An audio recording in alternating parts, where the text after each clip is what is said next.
If you have that ERP that's loaded in a rack server or on site, your mindset is going to be more geared towards licensed, on-prem, those type of things. It could be a mixture of both.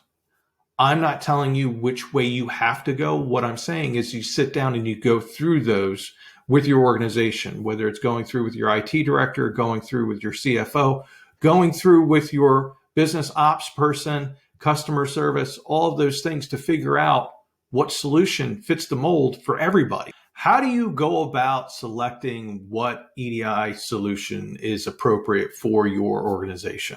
Well, the best thing to do is contact me at EDI Support.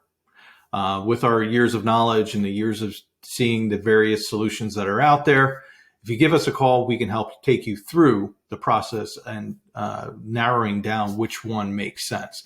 If you're going to do it by yourself, here's my recommendations. My recommendations is figuring out what solutions fit your industry or fit what you're trying to achieve. Okay. So once you do that, because there's different solutions out there that are geared strictly for retail or strictly for logistics or strictly for pure transportation or manufacturing, distribution. There's ones that are in those different arenas, okay?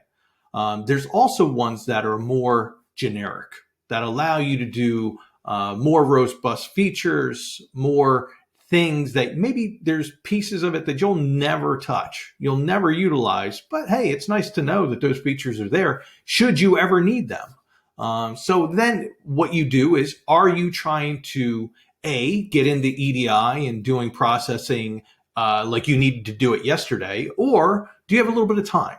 Are you looking to figure out and make the right move because you know what you want, what your business plan is for the next year, 2 years, 5 years, 10 years down the road?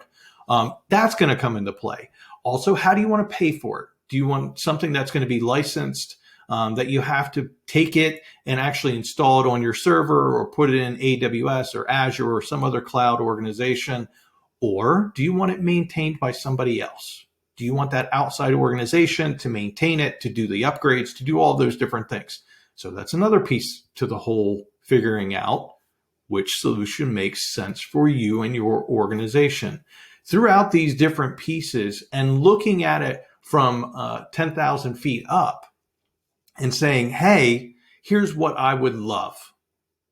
And then narrowing it down, figuring out which one fits into that bucket. What are the pros? What are the cons? One of those different things that are going on.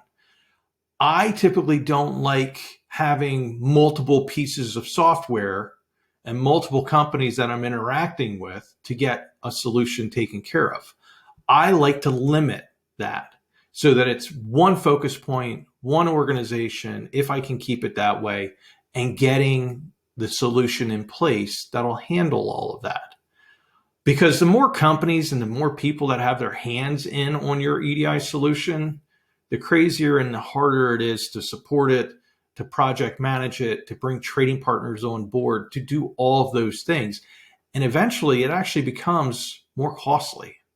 If not right away, it's going to become more costly. So putting those pieces together and figuring out which one makes sense is what's going to help you. If you're somebody that, and I'm just using this as an example, you have Sage 100 where you're essentially you buy it and then you have a subscription that you pay for maintenance and upgrades and those type of things. A lot of people base their selection, as I've been finding over the years, based on what is their ERP or WMS or TMS, because that's what they're used to paying in that type of format, or how it is, if it's being hosted, if it's on-prem, all of those different things. So if you're somebody that's geared towards a Sage 100, well, a lot of times you're going to want software that's on-prem. Not every time. And I'm not going to say every time it's the right solution. Again, there's different factors that factor into that.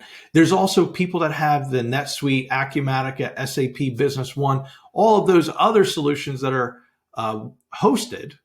And they say, hey, this makes sense to me. We like the hosted model because the hosted model means I don't have to have the people on staff to maintain or an outside staff to maintain. I go through that one organization. They host it They handle the upgrades. They do all of those type of things. Well, a lot of times you're going to move towards a hosted solution.